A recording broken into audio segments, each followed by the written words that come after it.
loves, you all are welcome back to my YouTube channel. In today's video, I'll be showing you guys how to properly take a full body measurement. Okay guys, firstly, when you want to measure your client, the first thing you have to measure is the shoulder measurement. You put your tape this way on the largest part of the back, which is here. You place your tape from this point to this place, this way. This is how you measure your shoulder, because this is the widest part. You measure like this for the shoulder measurement. So the next is the bust measurement.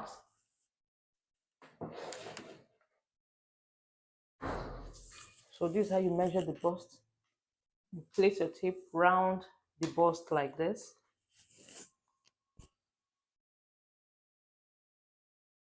You put the tape round the bust like this. Yes, this is how you get the bust measurement. Put it round the bust this way. This is how you get your bust measurement.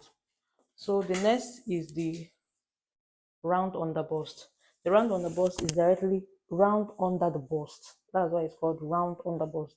Round under the bust, you take the tape around under the bust this way.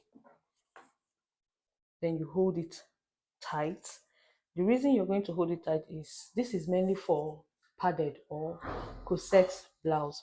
So when you're sewing a padded blouse, you need to take your customer's round under bust. This helps to make the padding to stand well and also helps to lift the breast very well. The person can even wear it without excuse me, the person can even wear it without bra. So this is how you take your round under bust measurement. So the next measurement, circumference measurement, is your tummy measurements. Your tummy measurements is here. The tummy measurement. The tummy is different from the waist. When you're measuring tummy measurements, you should measure directly on the tummy. Yes. So you measure your tummy measurements this way. This is how you're going to place your tape. So the next is your waist. This is the waist for a client that doesn't want a high waist skirt or a high waist trouser. This is where you're going to place your tape, just on the waist this way. Place your tape like this. This is how you place your tape for the waist measurement. So guys, the next is the hip measurement. Taking your hip measurement, you place it directly on the hip.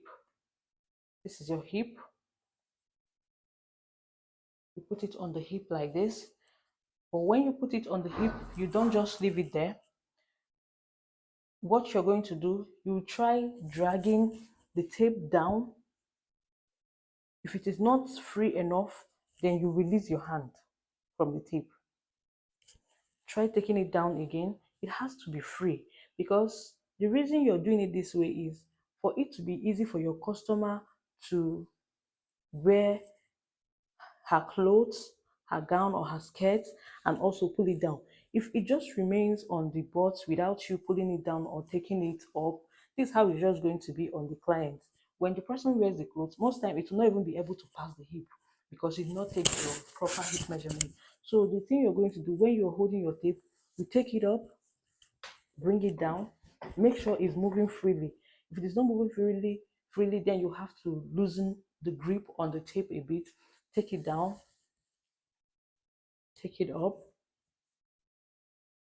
take it down, take it up. This is how you're doing it. So you're very much okay with the movement of the tape on the hip. Then that's your hip measurement. So the next thing we're going to take now is the breast point. Measuring your breast point, you have to place your tape here, close to the neck, this way, not here, because this place is slanty. So you have to put it here to measure your breast point.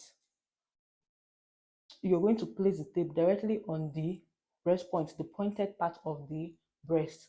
That's how you get your breast point. Then after that, you get your under bust. Your under bust is directly under your bust here. This is under your bust. So you take the tape under the bust. So most times some clients will come wearing a bra that is not holding their breast very firm, maybe the breast is not standing very well in the bra.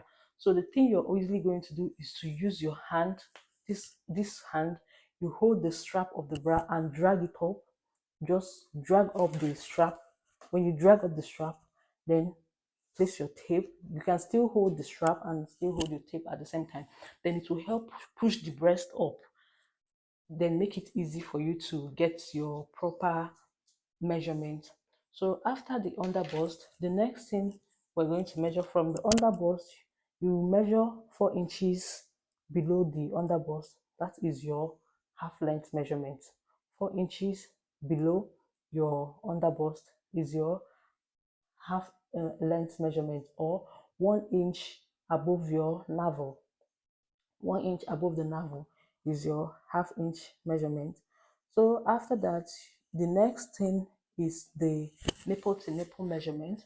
To get your nipple to nipple measurement, that's bust span, you place your tape, the head of your tape, this place, not the one.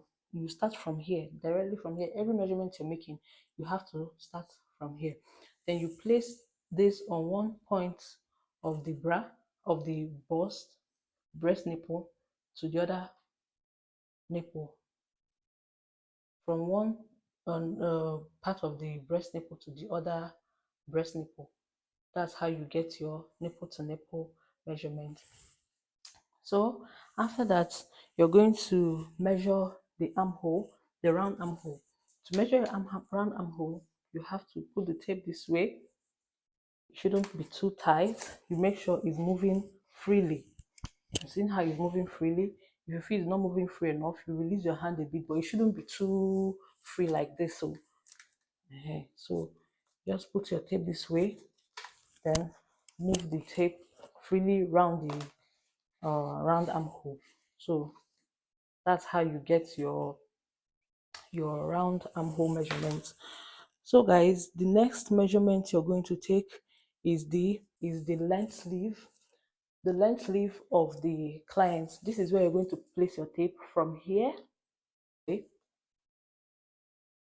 to the short sleeve. If it is short sleeve, I always take the short sleeve, the elbow length, then the full length of the sleeve.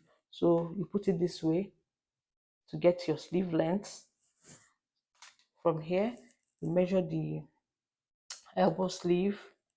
Then from there, you measure the full length of the sleeve of the hand. Then after that, the next thing is the round sleeve. You measure your round sleeve this way. That's how you measure your round sleeve. It shouldn't be too tight, it should be a bit free. This is it. Then measure the elbow, which is here. After the elbow, then you measure the wrist, which is here. So guys, after that, the next you're going to measure is the person's gown length, the gown length of the customer. Then from here, you take your tape, you should go above the breast this way. Then you take it to the, for mini, you take it somewhere above the knee, above the knee. So for midi, you take it somewhere here. That's for midi. For people that wear 3/4, that's what they call it. You take it here. Then for the full length, you take it below the ankle. Below the ankle, yeah, it should literally be touching the ground. Then if it is a flowing gown, you can just tell the client to raise her leg as if she is wearing a heel. Then when she does that, you then place your tape on the ground to where the tape is getting to, for you to get the full length of the gown. Even if it has exceeded this number, then you add your own number yourself. Even if it has passed this 60, you can add 61, 62. Just use your brain, your head to calculate. Yes, even when it has passed the normal 60. So guys, after that, the next thing you're going to measure is your skirt measurement. when you're measuring a high waist, you put this thing, this your tape here, 1 inch above your navel. You place it there. Then for a mini skirt, you place your tape above the knee. Then the midi below the knee, somewhere here. Then for a long skirt, somewhere below your ankle down to the foot. Then for a flare skirt, then you take it all down and tell the customer to raise her leg as if she's wearing a heel. Then you put it on the floor. So guys, after that, the next measurement you're going to be taking is the off shoulder measurement. I always take off shoulder measurement for uh, off shoulder dress. This is how you place your tape for an off shoulder dress. You take it round the shoulder this way. This is how you get your off shoulder measurement. Just you take it round for your off shoulder measurement. So the next we're going to take is the blouse length. In case you're sewing a blouse, maybe a six pieces blouse, or so you can just put your tape from here and measure down to this place. Yes, this a proper length for a blouse. And this 20 or 21. Yes, this is how you measure the blouse measurement. It shouldn't be jump up, it should just be somewhere around here. So guys, after that, the next thing we're going to measure is the round lap. Measuring the round lap, you place your tape like this for your round lap measurement. You place it here. Here, this is where it should be for your round lap. Then for the knee measurement, So guys, the next measurement you're going to take is the crotch measurement. You just have to ask your customer to sit down on a chair. Then you place your tape on the half length of the person down to the surface of the chair. That's how you get your crotch measurement. Yes, guys. Like I said earlier, it's always nice and better that you take your client's full measurements. No matter how long it takes, just calm down, take the full measurements, write it down and keep, and write down the customer's name so that you won't make mistake of using another client measurement for another client. So that's the reason you have to get your measurement book. This is mainly for beginners. You have to get a measurement book. If possible, you list out all these measurements. So it's always nice you take the full measurement and keep it down so that you won't have to be measuring the customer all the time, except if the customer adds weight or loses weight, then that's when you have to measure. But for this tutorial, please, if you find this video helpful, do well to hit the like button and don't forget to subscribe to my channel, please. And guys, don't forget to turn on your notification bell so that you'll be notified each time I upload a new video. Thank you and God bless you all. Ciao.